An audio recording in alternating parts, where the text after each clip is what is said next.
श्रीलंका को कच्चा तीवू द्वीप देने के मुद्दे को लेकर प्रधानमंत्री मोदी ने एक बार फिर सोमवार को कांग्रेस और तमिलनाडु के मुख्यमंत्री एम.के. स्टालिन की डीएमके पर निशाना साधा। उन्होंने कहा कि तमिलनाडु के लोगों के हितों को रक्षा के लिए डीएमके ने कुछ नहीं किया।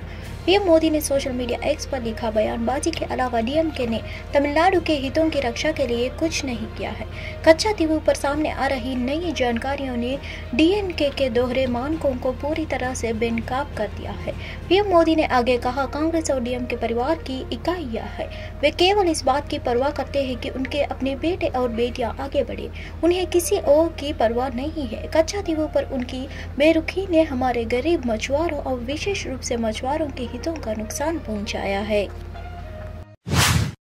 दिल्ली शराब घोटाले से जुड़े मनी लॉन्ड्रिंग मामले में फंसे मुख्यमंत्री अरविंद केजरीवाल के आज प्रवर्तन निदेशालय ने कोर्ट में पेश किया, जहां से उन्हें अब न्यायिक हिरासत में भेज दिया गया है। राउज एवेन्यू कोर्ट ने केजरीवाल को 15 अप्रैल तक के लिए न्यायिक हिरासत में भेज दिया है। अरविंद केजरीवाल की पेशी के दौरान पत्नी सुनीता, आप नेता सौरभ भारद्वाज, आतिशी गोपाल राय समेत कई नेता मौजूद रहे। बीते 28 मार्च को अरविंद केजरीवाल को कोर्ट ने राहत नहीं दी थी और 1 अप्रैल तक के लिए ईडी के रिमांड पर भेज दिया था। ईडी ने 21 मार्च को गिरफ्तार किया था। बीजेपी ने लोकसभा चुनावों के लिए 27 सदस्यीय घोषणा पत्र समिति गठित की है और पार्टी ने रक्षा मंत्री राजनाथ सिंह को इसका अध्यक्ष बनाया है। सूत्रों के अनुसार बीजेपी की घोषणा पत्र 2 बड़ी थीम रहेंगे। बीजेपी का घोषणा पत्र मोदी की गारंटी और विकसित भारत 247 संकल्प की थीम पर होगा। साथ ही इसमें पिछले 10 साल में पूरे किए गए वादों का जिक्र भी होगा। अयोध्या में राम मंदिर का निर्माण और जम्मू कश्मीर में अनुच्छेद 370 के खत्म को बड़ी उपलब्धियों के तौर पर बताया जाएगा। पार्टी के पूर्व अध्यक्ष राजनाथ सिंह 2019 के लोकसभा चुनाव के लिए भी बीजेपी की घोषणा पत्र समिति के प्रमुख थे। उस समिति के कई सदस्यों को मौजूदा समिति में फिर से जगह दी गई है। वित्त मंत्री निर्मला सीतारामन को संयोजक तथा केंद्रीय मंत्री पीयूष गोयल को संयोजक है। बीजेपी अपने घोषणा पत्र को संकल्प पत्र कहती है। सूत्रों के मुताबिक इस बार का घोषणा पत्र गरीबों, युवाओं, किसानों और महिलाओं को ध्यान में रखकर बनाया जा रहा है। पीएम मोदी द्वारा कांग्रेस पर श्रीलंका को द्वीप देने का आरोप लगाने के बाद कच्चा तीवू द्वीप पर राजनीति शुरू हो गई। 1 अप्रैल को विदेश मंत्री डॉक्टर एस जयशंकर ने कच्चा तीवू द्वीप विवाद पर एक विस्तृत प्रेस कॉन्फ्रेंस की।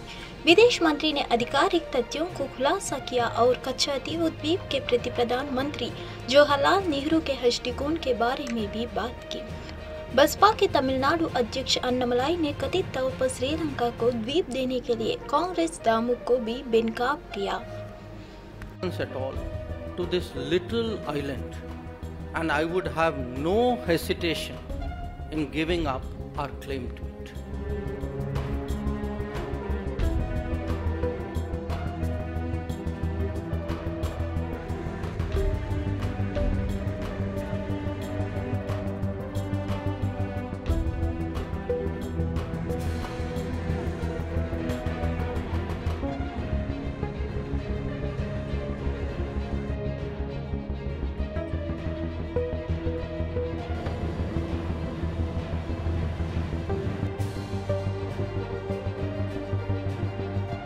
How did this happen?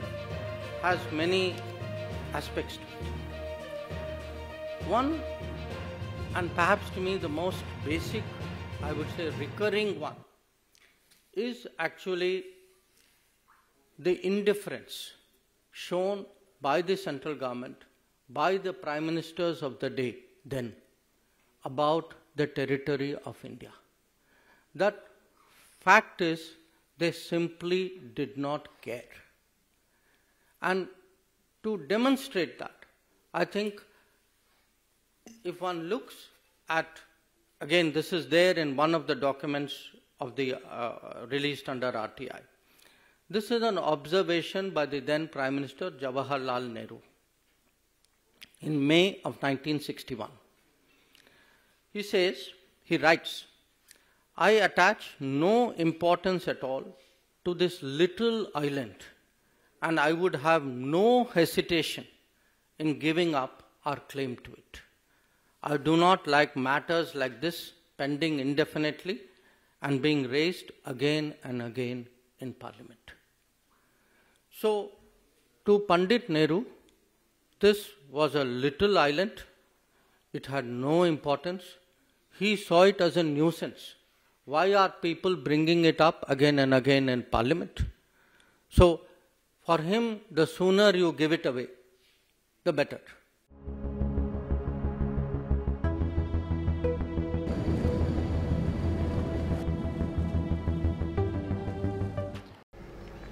एक मार्च को यानी आज एक चक्रवाती तूफान ने त्रिपुरा के कमला सागर के विभिन्न हिस्सों को प्रभावित किया और व्यापक क्षति पहुंचाई। कालबैशाखी के नाम से मशहूर विनाशकारी तूफान ने कई सड़कों को गंभीर नुकसान पहुंचाया और कई घर नष्ट हो गए। इसके अलावा कमला सागर के विभिन्न इलाकों में बिजली के खंभे टूट गए, जिससे बिजली व्यवस्था चरमरा गई। कुछ स्थानों पर पेड़ उखड़ गए, जिससे क्षेत्र में यातायात बाधित हुआ। त्रिपुरा स्टेट राइफल्स के लगभग 70 परिवारों को बचाया गया। हालांकि कुछ परिवार अपना घर छोड़कर अन्य स्थानों पर शरण ले रहे हैं।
लोकसभा चुनाव से पहले कांग्रेस पार्टी को बड़ी राहत दी गई है। आयकर विभाग ने सुप्रीम कोर्ट में कहा है कि 3,500 करोड़ रुपए के बकाया टैक्स को लेकर 24 जुलाई तक कोई कार्रवाई नहीं की जाएगी।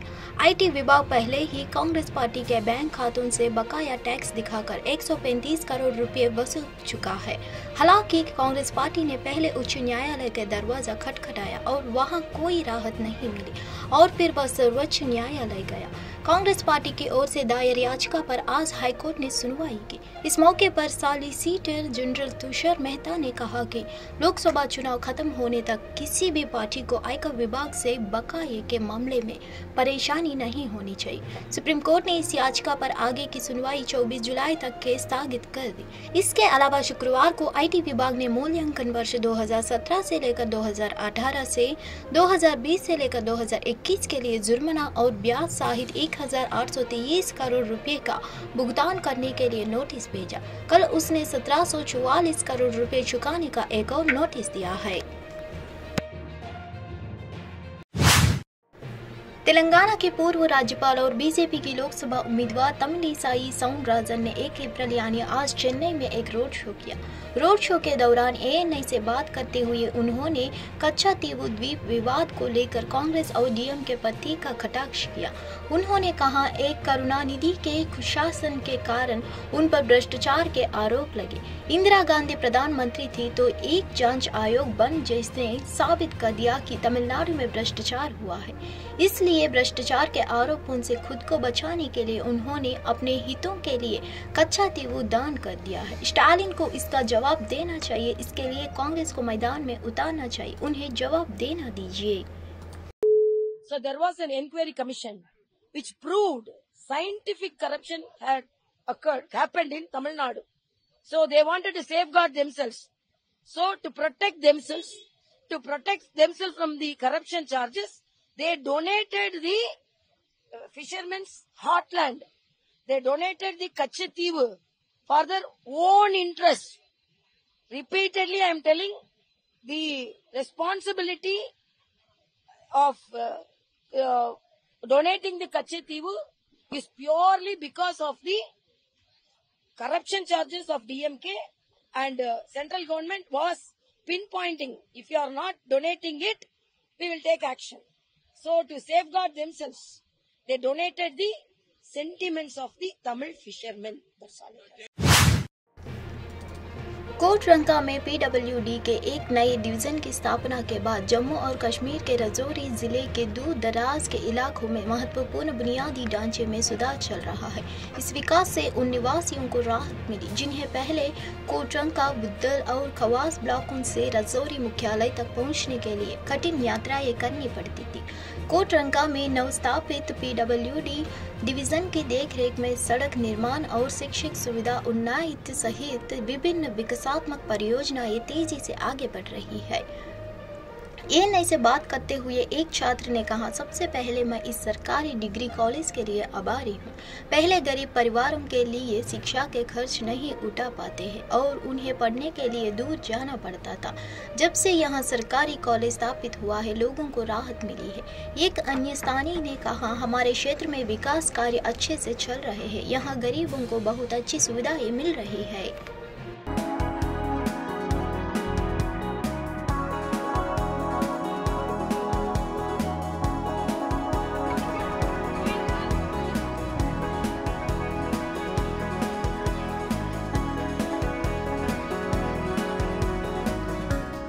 पहले तो ये मैं कहूँगी थैंकफुल, बहुत ही मैं नहायत ही खुशगवार ये है कि जो हमें ये गवर्नमेंट डिग्री कॉलेज मिला। पहले लोगों को बहुत सारी मुश्किलें झेलनी पड़ती थी कि जो मतलब गरीब ख़ानदान से मतलब जो तल्लक रखते हैं वो मुश्किल से अफोर्ड करते थे, मतलब बहुत दूर जाना पड़ता था उनको, मतलब पढ़ाने के लिए मतलब पढ़ने के लिए बच्चों को बहुत दूर जाना पड़ता है। जब से ये मतलब गवर्नमेंट डिग्री कॉलेज मिला है, इधर मतलब बहुत सारे लोगों को सहूलियत मिली है। काफ़ी सारे बच्चे अच्छी तरीके से आके विदाउट टेंशन अपनी पढ़ाई जारी रख सकते हैं, क्योंकि इधर तो एक साइंस लैब भी है, मतलब हमें इधर लाइब्रेरी भी दी गई है। मतलब कुछ जो भी किसी किस्म की हमें प्रॉब्लम है।